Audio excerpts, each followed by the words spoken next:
Welcome to BreitWerks. So let's talk chain boxes. So in this case, both of these chain boxes are from 1974, but they were actually cast in 1973. So 73 was when they built them, 74 was when they sold the car. Makes sense. So that way we can check and make sure that it's always the original parts and somebody hasn't just slapped back whatever. So both of these guys have gone through bead blasting. This guy went through his first finishing wash. We'll go through and check everything out. But there's a couple things you can do. Number one, these things had all kinds of silicone inside. So back in the day when they had to use the orange or even the black cam seals, they were small, so guys had to do what they had to do. And unfortunately, yeah, that works for a while, but then you start a leak path and it gets bad. Nowadays, we have access to Viton seals, big, fat, green, round seals that work very, very well. Once you lube them up a little bit, they fit in there and work well. On this guy, what I wanted to show you, what I did was, just for the camera, I put some Dykem on the sealing surface here. So two places that chain boxes, right, will tend to leak. One, you'll see it down here, and two, you'll see it here.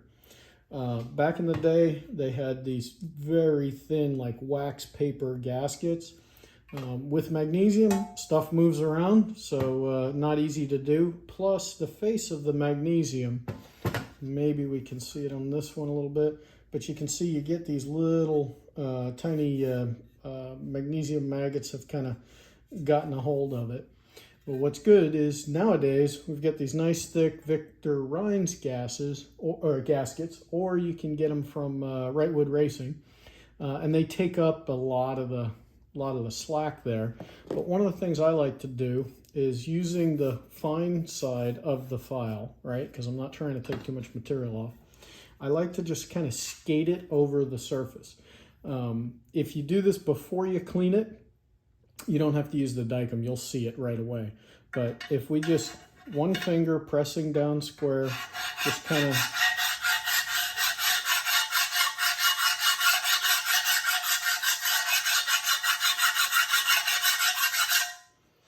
so now you look at it and you say, oh, okay, we've got good coverage here.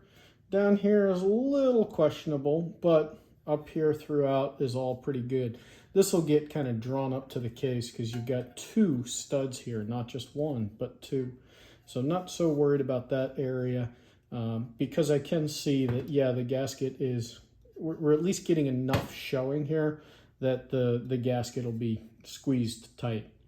But when I first did this, before I cleaned them, up here I was not getting anything, right? So with just the fine side of the file, not the rough side, just kind of skating it across. Definitely not pushing hard. I used to do these on a glass table with sandpaper, right, in a circular motion. But what I found is if I have this much coverage, I'm not going to have to worry about leaks. But it's worth checking because if somebody has over torqued something or bent something, you want to get that as flat as possible.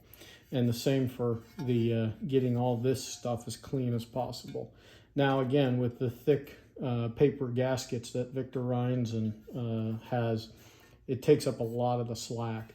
So we should be in pretty good shape. But we're going to go through and a couple other areas just to make sure. Inside of here, there was a lot of silicone, like I said earlier. So you want to make sure you get that surface as clean as possible because you got a round rubber O-ring or a Viton O-ring that goes in there. You get your chain paddles will go right up here. So nothing really to worry about too much there. And then kind of going through and making sure that you tap or at least use a cleaning dye on the studs and then a little cleaning tap on a couple of the holes. Again, not critical fastener, just holds the engine tin on the top, but you know, if that hole isn't working, when you go to put that tin on, it's a nightmare to try to fix it in the car. The other thing we're going to do, and I'll come back and show it to you, but these studs, so the two that hold the chain rail and the one that the tensioner, the chain tensioner is going to ride on, they're kind of an interference fit with the magnesium. So we're going to put a little smear of JB Weld over that. Porsche used something similar, but it was more black than the JB Weld gray that we're going to use. But you're not doing it to mechanically hold anything in.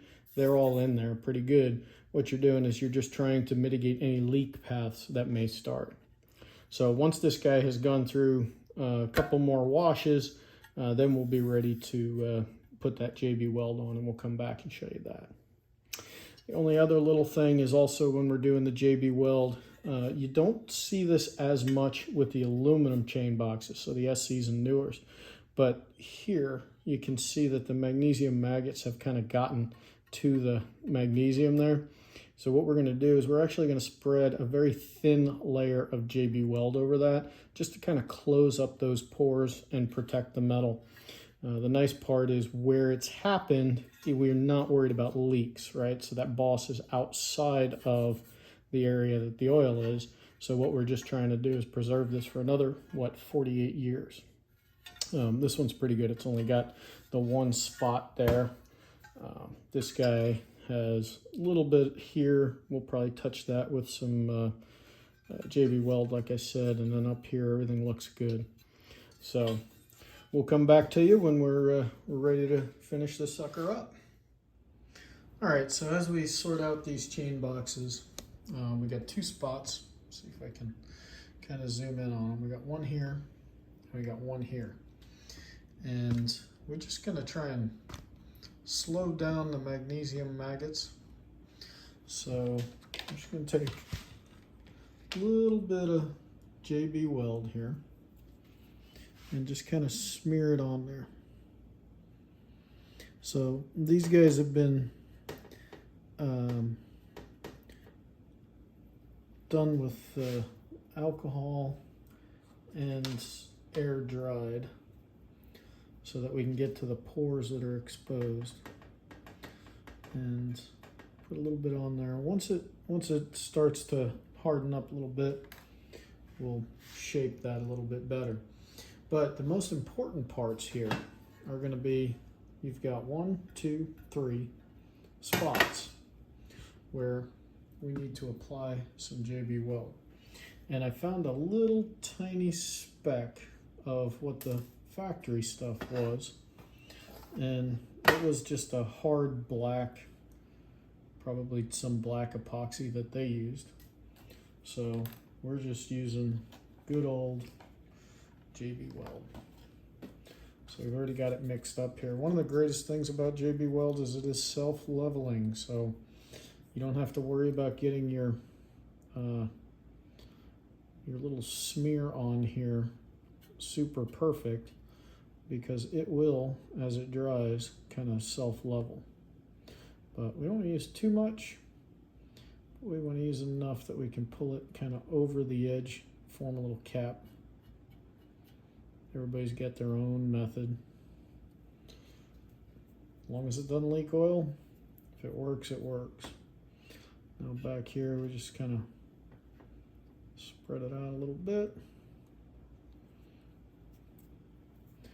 Go ahead and put a little bit more on here. And like I said, all of this stuff was cleaned with rubbing alcohol to hopefully get it to stick forever and ever. I have a friend who works at NASA, and she has convinced me that isopropyl alcohol takes about 72 hours to fully evaporate. She showed me a study. And I said, well, we don't have 72 hours, and I've been doing it this way for years. Now I give them a little air dry instead of just I hit them with the compressed air, hoping to speed up the effect. But Like I said, you don't want to put too much, but you also want to make sure that you're not stingy with it. And since it will kind of self-level, we don't have to worry about getting all the pock marks and stuff out of it.